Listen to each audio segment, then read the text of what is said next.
بسم اللہ الرحمن الرحیم۔ ڈسکور اوریجنل کے معزز ناظرین السلام علیکم۔ اب کس نمبر 436 ملاحظہ فرمائیں۔ چند منٹ میں لانچ نے رخ بدل لیا۔ کریم اوپر آ گیا۔ میں نے اسے دور بین دی۔ تم بھی دیکھو ادھر، کیا یہ کوئی آدمی ہے؟ میں نے کہا۔ کریم نے اپنی نظر کے مطابق دور بین کو فوکس کیا۔ ماں قسم یہ آدمی کا کھوپڑی ہے، اس نے چلا کر کہا۔ ابھی سالہ بچ کے کدھر جائیں گا؟ میں نے پھر دور بین اسے چھین لی۔ میرے دل کی دھڑکن اور لہو کی گردش تیز ہو گئی۔ لانچ کی رفتار میں بھی اضافہ ہو گیا تھا اور ہم اس شخص کے قریب ہوتے جا رہے تھے۔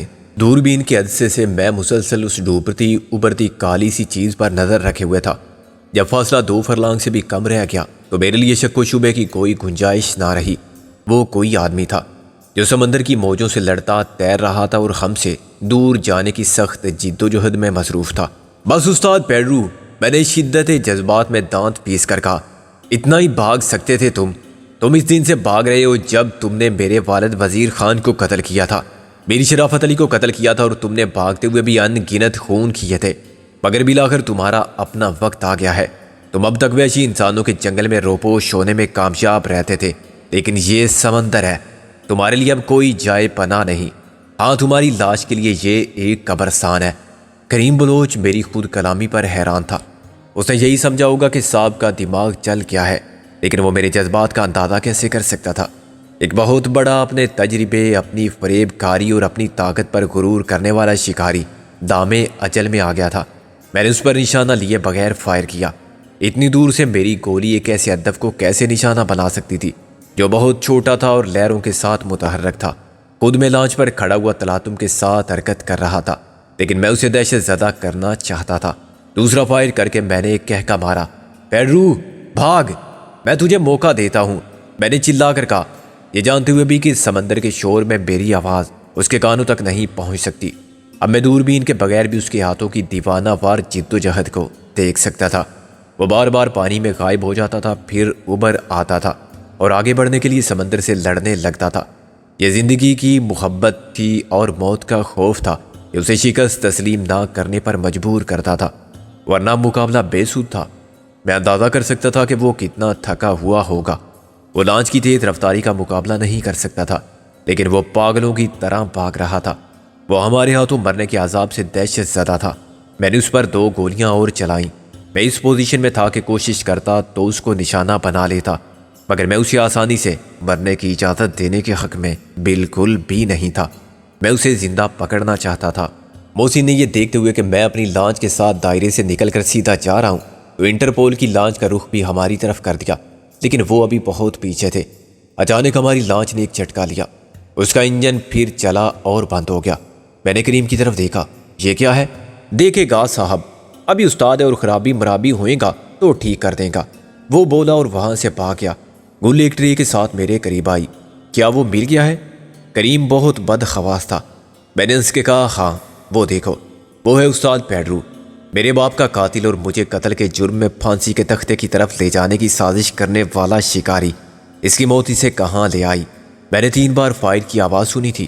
وہ بولی، کیا مارا تم نے؟ وہ تو زندہ ہے، پہلے گرفتار تو کر لیں اسے۔ میں نے کہا، اچھا لو چائے پیو۔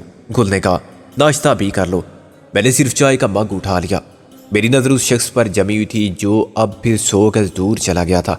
لانچ کا انجن بند تھا، مگر مجھے کوئی پریشانی نہیں تھی۔ وہ 1 میل آگے بھی نکل جاتا تو فرق نہ پڑتا۔ سمندر کی بے کراں وسعت کو عبور کرنا اس کے لیے ناممکن تھا۔ محسن کی لانچ قریب آئی اور ہماری لانچ کے متوازی ہو گئی۔ محسن چھلانگ مار کے آیا اور اس نے دوربین مجھ سے لے لی۔ یہ وہی ہے، محسن نے کہا۔ اور کون ہو سکتا ہے؟ میں نے کہا، کوئی اور ہوتا تو یوں بھاگتا کیوں؟ الٹا ہماری طرف آتا اور اللہ کا شکر ادا کرتا کہ اس کی جان بچانے والے پہنچ گئے۔ محسن نے اقرار میں ساری لایا۔ پھر رک کیوں گئے ہو؟ انجن بند ہو گیا ہے۔ میں نے کہا، چلتے ہیں، ابھی ذرا ناشتہ وغیرہ کر لیں۔ ناشتہ؟ محسن چلایا، ہاں کیا یاد دلا دیا تم نے، اب تک تو مجھے احساس نہیں تھا، لیکن اب تو شاید میں بھوک سے فوت ہو جاؤں۔ ہو جاؤ اس شوق سے، گل نے کہا، تمہارے لیے میں نے ناشتہ نہیں بنایا ہے، اپنے لیے اور سکندر بھائی کے لیے بنایا ہے، ایسی کی تیسی تمہارے سکندر بھائی کی۔ محسن نے چائے کا مگ مجھ سے چھین لیا اور پھر ٹرے میں سے ایک ساتھ 4 سلائس اٹھا لیے۔ یہ تو پاپی پیٹ کا سوال ہے بابا، اس میں نہ کوئی کسی کا بھائی نہ یار، اور بہت خیال ہے اپنے سکندر بھائی کا تو انہیں اپنے حصے کا ناشتہ دے دو، مجھے بھوک نہیں ہے فی الحال۔ میں نے چائے کا دوسرا مگ لے لیا۔ یہ اور بھی اچھا ہے، ویسے یار یہ گل ہے بڑی اچھی لڑکی، برا تو کسی بات کا مانتی ہی نہیں۔ محسن مجھ سے مخاطب رہا، اور واہ واہ کیا ذائقہ ہے چائے کا، کیا لذت ہے سلائس میں، سبحان اللہ۔ بھائی جس کے گھر جائے گی، گل نے احتجاجی انداز میں واک آؤٹ کیا مگر مسکراتے ہوئے۔ ساری عمر روئے گا وہ اپنا سر پکڑ کر، محسن نے بلند آواز میں کہا۔ گل کا موڈ پھر آف ہو گیا۔ کیا خیال ہے دوسری لانچ میں چلیں؟ محسن بولا۔ نہیں، انہیں بھی کہو کہ کچھ کھا پی لیں، چاہیں تو یہاں آ جائیں یا ناشتہ وہیں لے جائیں۔ میں نے کہا گل اور مشتری بل کے کام کر رہی ہیں۔ یار وہ کیا ہے؟ محسن نے ایک دھبے کی طرف اشارہ کیا۔ کیا؟ میں نے پلٹ کر دیکھا۔ یہ کوئی ایسی ہی لانچ ہے، یہ ایک دم کہاں سے نمودار ہو گئی؟ ایک دم تو نہیں آ سکتی، ہم ادھر دیکھ ہی نہیں رہے تھے۔ محسن نے کہا۔ میں نے دوربین لگا کے دیکھا، یہ تو ادھر ہی آ رہی ہے، لیکن ابھی بہت دور ہے، 3-4 میل یا اس سے بھی زیادہ۔ سمندر میں زیادہ فاصلے بھی کم لگتے ہیں۔ لانچ کا انجن دوبارہ سٹارٹ ہونے کے بعد بند ہوا اور تیسری کوشش میں چل پڑا۔ محسن نے واپس اپنی لانچ پر چھلانگ لگائی۔ تم مت آنا ادھر، میں نے کہا۔ انٹرپول کی یہ لانچ کسی کی نظر میں نہ آئے تو اچھا ہے، ہمیں اسی میں آگے جانا ہے۔ ایک بار پھر لانچ کی رفتار میں اضافہ ہوا۔ اب میری نگاہ بیک وقت استاد پیڈرو پر اور قریب آنے والی لانچ پر تھی۔ آہستہ آہستہ میری تشویش میں اضافہ ہونے لگا۔ یہ نہ ہو وہ پیڈرو کو بچا لیں، پیڈرو پوری کوشش کرے گا کہ انہیں متوجہ کر لے۔ اس بار میں ریوالور نکال کے پوری طرح مستعد ہو گیا۔ جو لانچ بہت دور لگتی تھی وہ اب صاف نظر آنے لگی تھی۔ ادھر میرے اور پیڈرو کے درمیان فاصلہ 100 گز سے بھی کم رہ گیا تھا۔ میں نے احتیاط سے نشانہ لے کر فائر کیا۔ پیڈرو کا سر اوپر اٹھا اور غائب ہو گیا۔ میں انتظار کرتا رہا، وہ دوبارہ سطح آب پر آیا تو میں نے بیک وقت 2 فائر کیے۔ 50 گز کے فاصلے سے میں اس کی صورت دیکھ سکتا تھا، لیکن میرا نشانہ خطا گیا۔ لہریں پیڈرو کو اچھال رہی تھی اور میرے لیے توازن قائم رکھنا مشکل سے مشکل ہوتا جا رہا تھا۔ سخت مشتعل ہو کے میں نے پھر نشانہ لیا اور گولی چلائی۔ وہ اب اتنے کم فاصلے پر تھا کہ میں نے اس کے چلانے کی آواز صاف سنی۔ وہ آخری بار ابھرا اور غائب ہو گیا۔ جب لانچ اس کی جگہ پہنچی جہاں پیڈرو میری گولی کا نشانہ بنا تھا تو وہاں مجھے پانی میں تازہ خون کے دھارے نظر آئے۔ خوشی کی ایک بے قابو کر دینے والی لہر نے میرے وجود میں سنسنی پھیلا دی۔ پیڈرو کا میرے ہاتھوں قتل ہونا میری ایک بہت پرانی خواہش کی تکمیل تھی۔ اسے میں دنیا میں اپنا سب سے بڑا دشمن سمجھتا تھا۔ کسے معلوم تھا کہ میرے لہو میں دن رات دہکنے والی انتقام کی آتش سوزاں کو پیڈرو کا لہو کب سرد کرے گا۔ یہ انتظار بالآخر جہاں تمام ہوا۔ میں نے محسوس کیا جیسے ابھی ابھی میں نے جلاد کے ہاتھوں کی طرح لیور کھینچا ہے اور قتل کے جرم میں عدالت انصاف سے موت کی سزا پانے والے پیڈرو کا جسم سمندر میں غائب نہیں ہوا، پھانسی گھاٹ کے اندر کنویں میں پہنچ گیا ہے۔ اب میں نے اس لانچ کو دیکھا جو مشکل سے 3-4 فرلانگ دور تھی۔ یہ کوئی مسافر بردار لانچ تھی۔ مجھے فوراً اس وردی کا خیال آیا جو میرے جسم پر تھی۔ یہ وردی شک پیدا کر سکتی تھی کہ انٹرپول والے ایسی پرانی اور پرائیویٹ لانچ پر کیوں ہیں۔ میں نے کسی خوشگوار صورتحال سے نمٹنے کے لیے خود روپوشی اختیار کر لینا بہتر سمجھا۔ میں نے نیچے جا کے دوست محمد کو ساری بات سمجھائی۔ تم اوپر جاؤ استاد اور کریم سے کہو کہ اپنا رخ بدلے، ایک لانچ ادھر آ رہی ہے، اس کا راستہ کاٹنے کی کوشش کرے۔ میں اور گل اس وردی میں اوپر نہیں جا سکتے۔ میں نے کہا سمجھ رہے ہو نا میری بات کو؟ سمجھ گیا بابا، ابھی تم فکر بکر چھوڑو، اپن سب ٹھیک کر لیں گا۔ دوست محمد نے مجھے تسلی دی۔ یہ سمندر اپنا شہر ہے، اپنا وطن ہے، یہ ہو سکتا ہے کہ انہوں نے فائر کی آواز سنی ہو، میں نے کہا، اور دوست محمد کو اوپر جاتا دیکھتا رہا۔ ہماری لانچ ابھی تک آگے بڑھ رہی تھی، پھر اس کا رخ تھوڑا سا بدلا۔ دوسری لانچ کی آواز بہت قریب سے آئی۔ اوپر کریم بلوچ نے چلا کے کسی سے کچھ کہا۔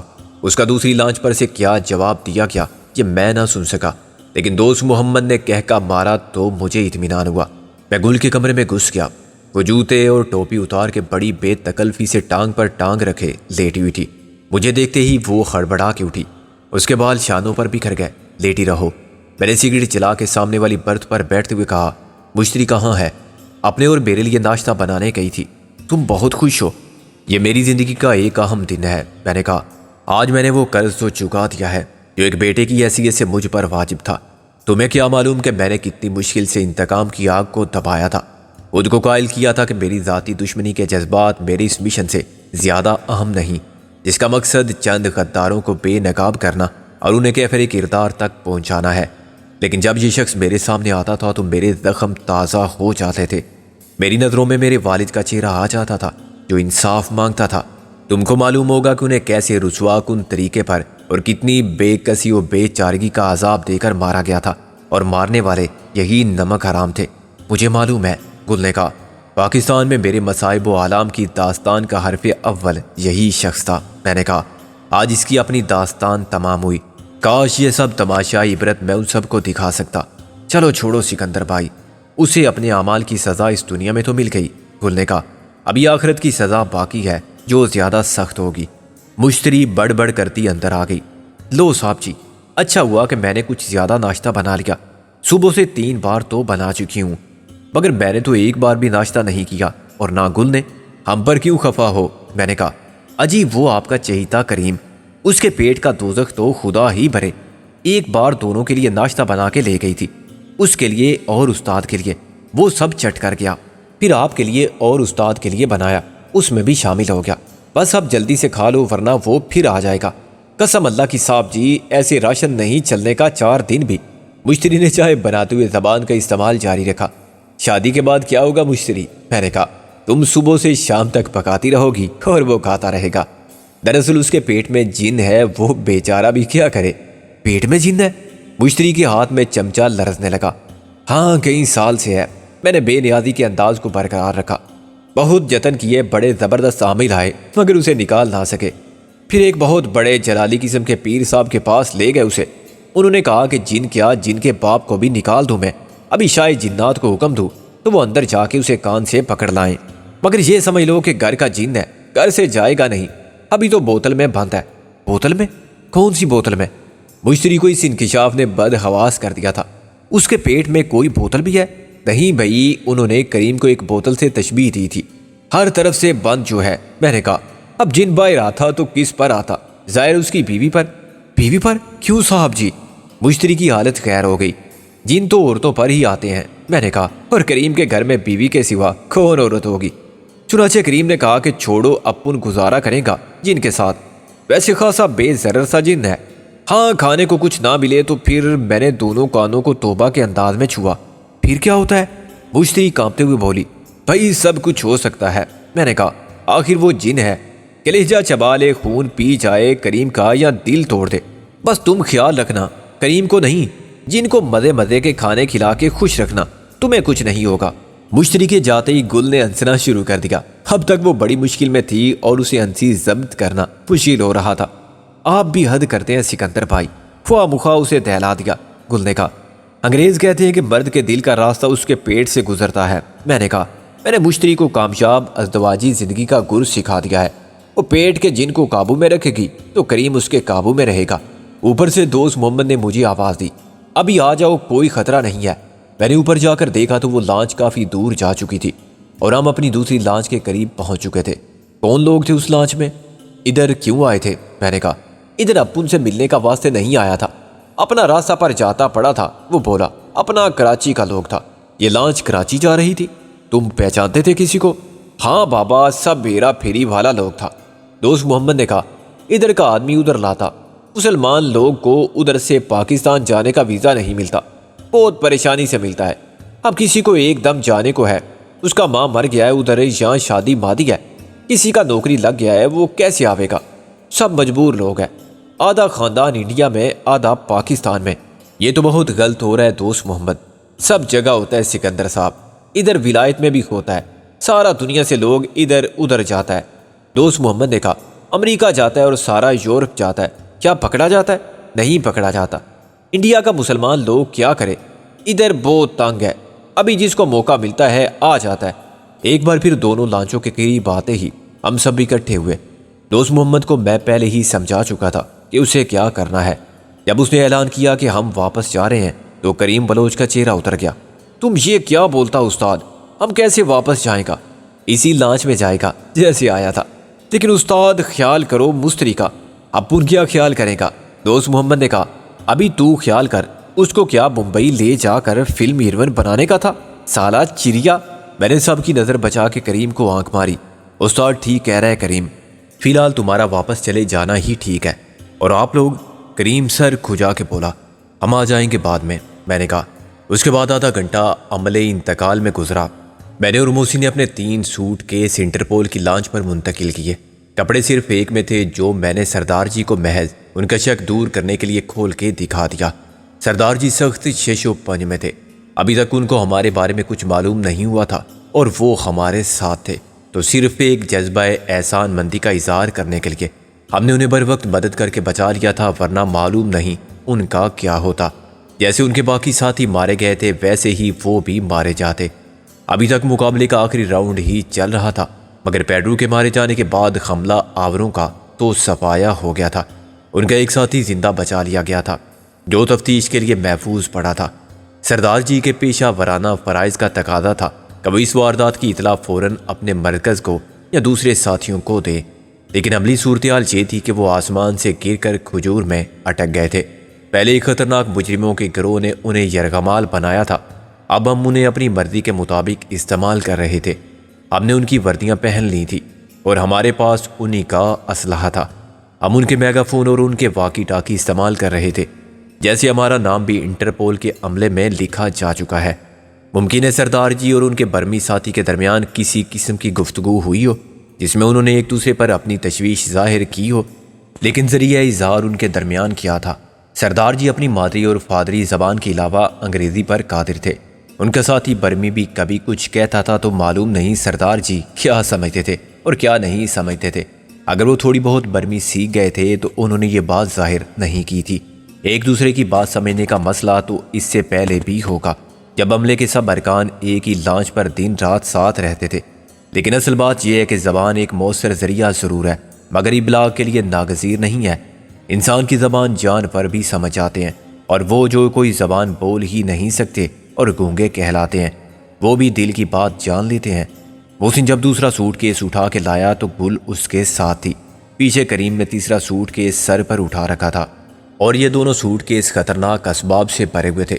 ایک میں گولہ بارود تھا اور اسلحہ تھا تو دوسرے میں کرنسی تھی اور جعلی دستاویزات تیار کرنے کا سامان تھا جو کپڑوں کے نیچے چھپا دیا گیا تھا۔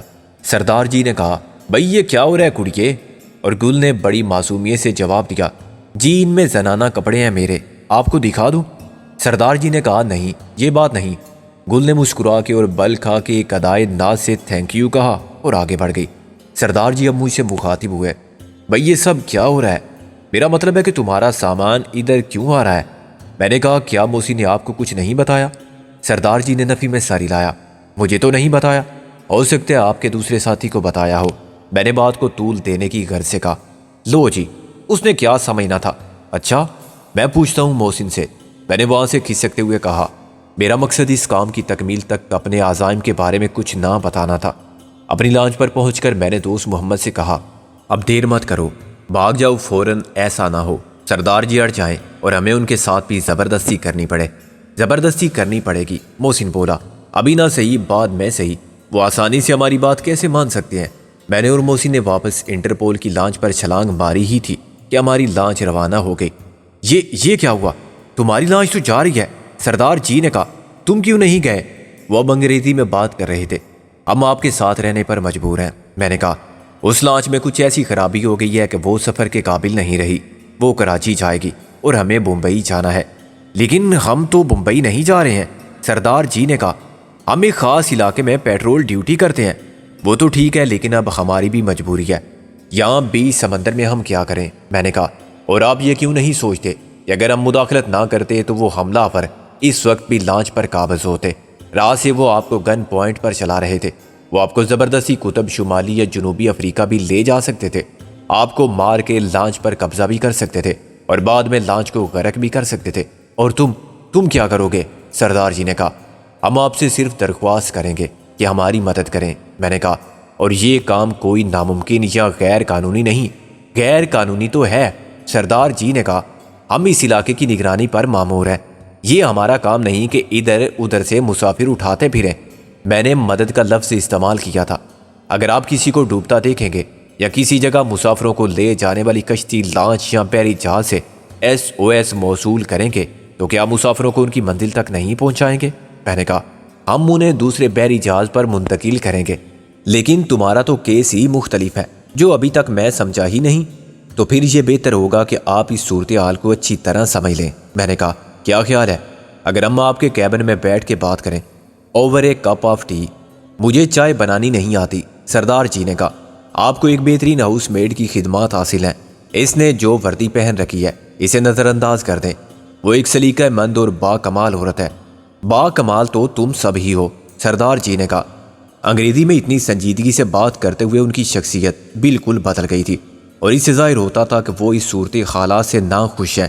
سردار جی کا کیبن وہی تھا جس میں کچھ دیر پہلے استاد پیڈرو نے قید حیات سے نجات پانے سے پہلے اسیری کے آخری لمحات گزارے تھے۔ اس کا سامان مختصر مگر پر تکلف تھا۔ اسے ملحق کیبن میں گل نے اپنا ٹھکانہ بنا لیا تھا، اور اس کا حلیہ ابھی تک وہی نیم مردانہ نیم زنانہ تھا۔ اس نے مردانہ یونیفارم پہن رکھی تھی، مگر ٹوپی ہٹ جانے سے اس کے شانوں تک تراشے ہوئے بال آزاد ہو گئے تھے، اور بڑی شوخی ادا کے ساتھ چہرے پر سایہ فگن تھے۔ گل، ذرا دیکھو کچن کہاں ہے؟ کچن میں کیا ہے جو تم ایک اچھی لڑکی کی طرح ہمیں پیش کر سکتی ہو؟ میں نے کہا، مثلاً چائے، کافی۔ مجھے ایسا لگتا ہے کہ میں کسی لمبے چکر میں پڑ گیا ہوں، سردار جی نے کہا۔ تم لوگوں نے جان تو بچائی ہے میری، مگر ساتھ ہی عذاب میں ڈال دی ہے، اور یہ نیکی بھی تم نے کسی ذاتی مفاد میں کی تھی۔ میں بھی سب بتا دیتا ہوں، اس سے آپ کی غلط فہمی دور ہو جائے گی۔ غلط فہمی یا خوش فہمی؟ سردار جی نے تن سے کہا۔ ہم شریف لوگ ہیں، میں نے کہا، اس کا گواہ ہمارا رویہ بھی ہے۔ کیا ہم آپ کے ساتھ اسی طرح پیش آ رہے ہیں جیسے وہ لوگ پیش آئے تھے؟ وہ جرائم پیشہ اور غیر مہذب لوگ تھے، ہم مہذب اور تعلیم یافتہ لوگ ہیں۔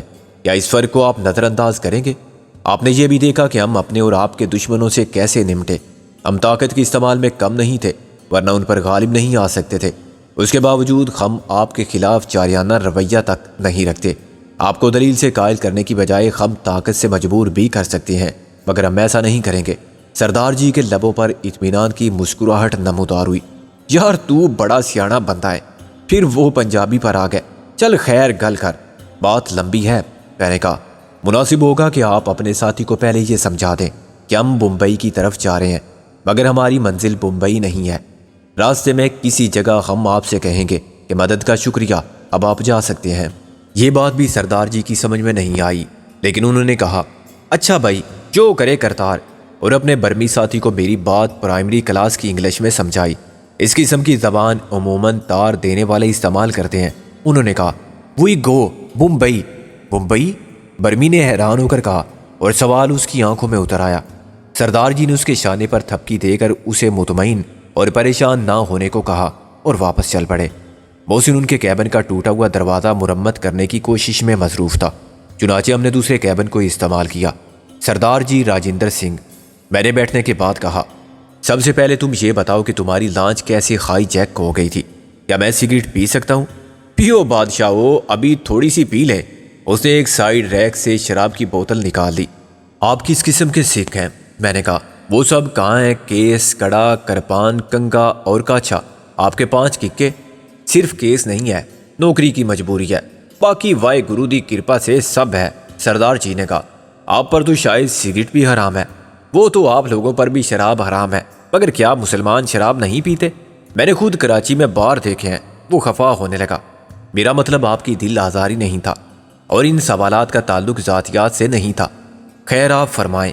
او بھائی جی، بس بندہ مارا جاتا ہے نیکی کر کے، ہم نے تو یہی دیکھا ہے، سردار جی نے فریاد کے انداز میں کہا۔ یہ کچھ لوگ ایک کشتی میں تھے، ہمیں دور سے دیکھ کے انہوں نے رومال اور کپڑے ہلانے شروع کیے۔ ہم تو سیدھے گزر جاتے، لیکن یہ سمجھ کر کہ ان پر کوئی مصیبت آ گئی ہے، ہم نے رخ بدلا اور ان کی کشتی کے قریب چلے گئے۔ یہ واقعہ کہاں پیش آیا تھا؟ میرا مطلب ہے میں سمجھ گیا، وہ علاقہ پاکستان کی سمندری حدود سے زیادہ قریب تھا، سردار جی نے کہا۔ وہ کشتی بھی باد بانی تھی اور عموماً گہرے سمندروں میں نظر نہیں آتی۔ خیر میں نے جب نزدیک جا کے پوچھا تو ایک شخص چلانے لگا کہ ہم لٹ گئے، برباد ہو گئے۔ معلوم ہوا کہ وہ ماہی گیر ہیں، ساحل سے بہت دور نکل آئے تھے اور طوفان میں گر گئے تھے۔ ڈوبنے سے تو بچ گئے، مگر کھانے پینے کو کچھ نہیں رہا۔ انہوں نے کھانے کا تو کر لیا، سمندر سے مچھلی پکڑی اور کھا لی، مچھیرے کچی مچھلی کھا لیتے ہیں، پینے کو کچھ نہیں تھا۔ اتفاق سے ناریل جیسی کوئی چیز بہتی ہوئی گزری اور انہوں نے اسے پکڑا اور توڑا تو اندر ناریل جیسا پانی بھی تھا۔ وہ تھوڑا تھوڑا سب نے پیا۔ شروع میں پینے والے زیادہ پی گئے تھے، باقی کو قطروں کے حساب سے ملا، مگر اس کے بعد ان کی حالت زیادہ بگڑ گئی۔ جو دوسروں کا حصہ پی گئے تھے، ایک تو مر چکا تھا، باقی 2 مرنے والے تھے۔ انہیں فوری طبی امداد کی ضرورت تھی اور خوراک کی۔ میں نے اپنے ساتھیوں سے کہا کہ ان سب کو لانچ پر منتقل کریں۔ اب کیا پتا چلتا ہے بادشاہوں کہ بندہ مکر کر رہا ہے یا سچ مچ مر گیا ہے۔ لو جی، لانچ پر پہنچتے ہی مردہ تو کھڑا ہو گیا۔ اس سے پہلے وہ اکڑا ہوا تھا لاش کی طرح اور سانس بھی روکے پڑا تھا۔ باقی دو کا بھی ایسا ہی لگتا تھا بس فوت ہونے والے ہیں۔ لمبی لمبی سانسیں لے رہے تھے اور ہائے ہائے کر رہے تھے۔ وہ سارے ایک دم اٹھ کھڑے ہوئے ریوالور نکال کے۔ ہمارے بندے تو ہل بھی نہ سکے۔ اس کے بعد جیسا انہوں نے کہا ہم نے کیا۔ پھر وہ سب لوگ کیوں مارے گئے؟ جب وہ تعاون کر رہے تھے۔ بس جی، موت آئی تھی ان کی۔ سردار جی نے اداس ہو کے کہا، میں نے تو منع کر دیا تھا کہ کوئی لڑائی جھگڑا نہ کرے اور کسی نے مزاحمت بھی نہیں کی، لیکن وہ بڑے تھے۔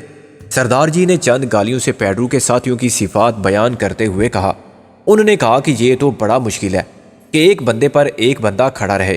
نفری کم کرو۔ کسی وجہ کے بغیر انہوں نے نفری کم کر دی۔ یہ ریڈیو آپریٹر سب سے پہلے مارا گیا تھا۔ ان کو ڈر تھا کہ کسی کو اطلاع نہ کر دے۔ وہ اپنا ریڈیو آپریٹر لائے تھے جس کو تم نے مار دیا۔ اچھا کیا۔ ان کے باقی ساتھیوں کی لاشیں کہاں ہیں؟ وہ تو اس لانچ پر ہی چلی گئی۔ میں نے کہا، خیر وہ ٹھکانے لگا دیں گے۔ دو بندے ادھر پڑے ہوئے ہیں۔ ہاں مگر زیادہ کام کا وہ بندہ ہے جو ابھی زندہ ہے اور بہت کچھ بتا سکتا ہے۔ میں نے کہا، لاشوں کو ہم سمندر میں پھینک دیں گے۔ میں اپنے آپ کو مجرم محسوس کرتا ہوں۔ سردار جی پھر انگریزی پر آ گئے۔ میرے ہی کہنے پر لانچ ان بدماشوں کی مدد کے لیے گئی تھی۔ آپ کو معلوم تو نہیں تھا کہ وہ بدماش ہیں؟ آپ کی جگہ میں بھی ہوتا تو یہی کرتا۔ میں نے تسلی دی۔ اب میں کسی کو کیا منہ دکھاؤں گا؟ مجھے ایک نہیں 10 جھوٹ بولنے پڑیں گے۔ یہ میرا فرض تھا کہ اس غاصبانہ قبضے کی فوراً رپورٹ کرتا۔ میں تو ایک لاش بھی واپس نہیں لے جا سکتا۔ آپ فرض کر لیں کہ قبضہ ابھی ختم نہیں ہوا۔ ہم آپس میں رابطہ رکھتے ہیں۔ بہت دیر سے ہم نے نہ کسی کو پیغام دیا ہے نہ کسی کا پیغام وصول کیا ہے۔ یہ بہت خطرناک بات ہے۔ ہمارے ساتھی تشویش میں مبتلا ہوں گے تو ہمیں لاپتہ قرار دے دیں گے۔ ہر طرف ہماری تلاش شروع ہو جائے گی اور تلاش میں ہیلی کاپٹر بھی شامل ہو سکتے ہیں۔ یہ تو واقعی ہی خطرناک بات ہے۔